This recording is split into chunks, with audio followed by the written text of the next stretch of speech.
Xabi Alonso a little bit stressed, but he didn't need to stress too much because in the end, Real Madrid would hold on for their third win in 3 in La Liga. Luis Garcia was watching this game for us today. Let's get his thoughts on what he saw from Real Madrid. Another win for Xabi Alonso. He'd said before this game that they'd taken a step forward against Oviedo, and he wanted to see them take a step forward today. Luis, did they? And we wanted to see a little bit more consistency that we haven't had, because during the game we saw ups and downs of this Real Madrid. They were dominated for Mallorca at some points. I think that Real Madrid had under control the game, but even though that we saw 3 goals disallowed for Real Madrid, one of them, for me, my opinion, and from the way that I see football, it should have stood the one from Arda Güler, the one who hit the hand. I think that one, there is no intention over there, but yeah, I understand the rules, so I have nothing more to say. But I think that we wanted to see a little bit more of this Real Madrid, more aggressive, more intense, a little bit more creative in the last third. We saw a good Arda Güler in the middle of the park. We saw a little bit of Mbappe, just sparks of that. Not much about Vini Jr., a few sparks when the Real Madrid needed a reaction in the first 45. But he played with fire, and he's not the first one. Don't forget the results in the last couple of games has been similar, very close. And I will go as far as to say, and it's something that Stewie was saying in the commentary, he called it that the game had drifted away. At halftime, I said that Real Madrid had a lull in the first half. That lull became the whole of the second half. And it's so clear to see when Real Madrid are playing with a certain level of urgency and intensity and when they're not. Because when they are dominant. The first 10 minutes, they were dominant. It was all too easy for Real Madrid, but they were pressing higher the field. They were forcing turnovers. They were dictating the game. In the second half, they were all too happy. We just, we keep the ball here, we keep the ball there. If we get forward, maybe we'll create something. But there isn't that same commitment to go and win the ball over there, which is a trademark of what Xabi Alonso did with Bayer Leverkusen. A willingness to go and press the ball higher up the field, to win it in that half, to create and maintain pressure. That has to happen over the course of 90 minutes. Real Madrid only do it every so often. So in that regard, to your question, I answered they did the size shuffle. Talking to you all as professional footballers, going back to Luis's point on the Güler goal that was chalked off, we obviously saw those 2 Mbappe goals that were. I know that you guys had your own thoughts on this moment as well. I think this falls right in the grey area of the law as it's written. And full disclosure, I was part of the I5 panel when this. Stop laughing.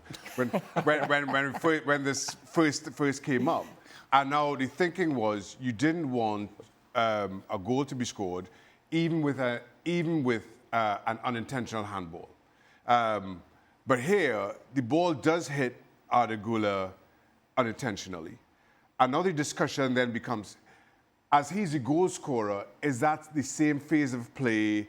Is that a second phase of play? Because it comes off his arm, it doesn't go directly into the goal. The goalkeeper makes a save and he follows up. So, had that rebound, had it hit Arda Güler's arm, goalkeeper makes a save and it falls to Kylian Mbappe or Mastantuono and they score, the goal stands. As the law is written, it's quite clear the goal stands. Had it hit his arm and go straight into the goal, no question about it, the goal is ruled out.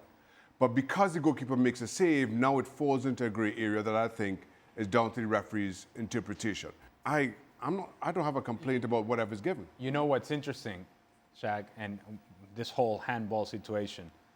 The players on the field don't know the rules, don't know the laws of the game as it pertains to this particular interpretation of the law of the game. Because every Real Madrid player, and in particular and specifically Arda Güler, say, no, I have my arms over here. Well, if it is in a sequence of a goal and you end up being the goal scorer, it doesn't really matter that you have your arms over here. Now, I'm not for the law, and those people that were sitting in that room writing that law, this guy, what are you guys doing? But regardless, the point being, the players are not clear. They're not 100% clear. Even when they're making their argument to the referee, it's not a correct argument because their argument does not apply to this specific play. Yes. And beating players on 1v1 situation, and that fantastic goal shows his ability to create and to be a finisher.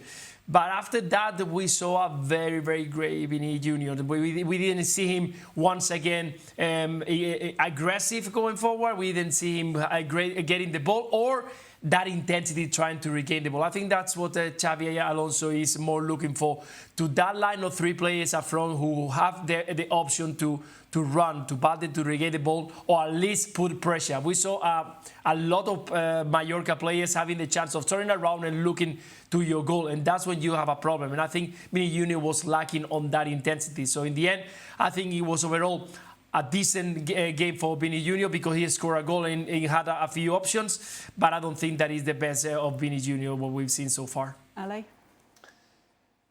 I can make that same argument that Luis is making about, say, for example, Rodrigo coming off the bench as well, because obviously he now seems to be in direct competition with Vini Jr. At least that's the way that the decision-making has been by Xabi Alonso. And so you have Vini, who had some high moments in scoring the goal, but a lot of low moments as well during the match. And so in comes Rodrigo. I'm coming off the bench. Let me make the same sort of impact that, say, for example, Vini had last week against Oviedo.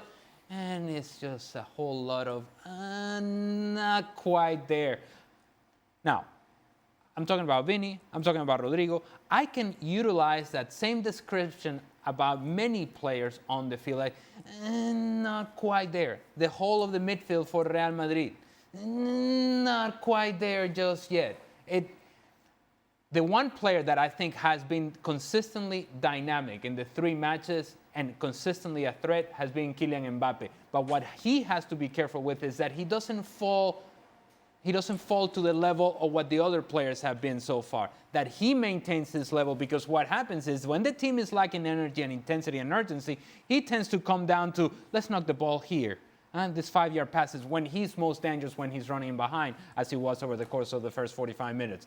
Real Madrid has done just enough to win these 3 matches. 9 points, you take it, you go into the international break. But they have to improve dramatically. They have to continue to take steps forward, not sideways. That's Xabi Alonso. That's him saying it, not me.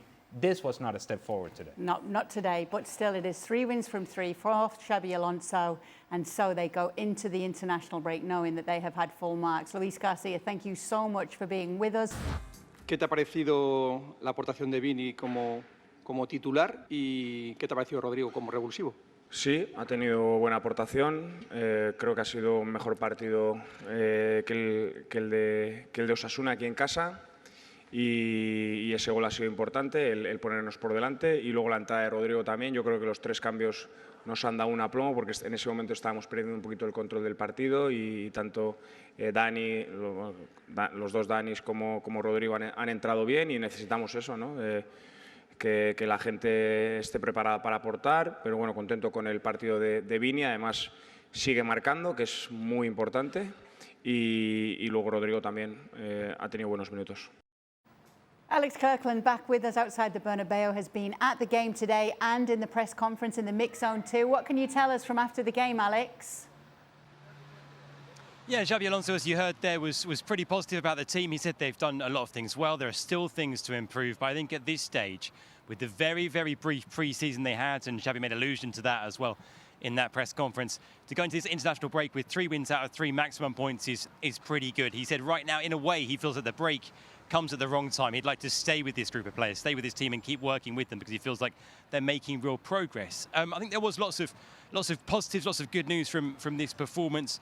Not just Vinicius Jr., as you heard there, scoring another goal, but also at the back there were some really encouraging signs from another one of the new signings, Alvaro Carreras, who I thought was superb. One incredible acrobatic goal line clearance from him. Trent Alexander-Arnold coming to the team and did pretty well as well. Mbappe not on the score sheet in the end with his goal being disallowed, but Xabi Alonso said that doesn't bother him at all. He was really pleased with Mbappe's performance. So like I say, going into this international break now with 3 wins out of 3, and I think it's pretty much all good news for this Real Madrid team, which isn't all the way there so far, as Xabi Alonso admitted in that presser, but they're making progress game by game. Lovely stuff. Thanks so much for being with us, Alex. We'll speak to you again very soon. We'll let you go and enjoy the night in Madrid, Saturday night.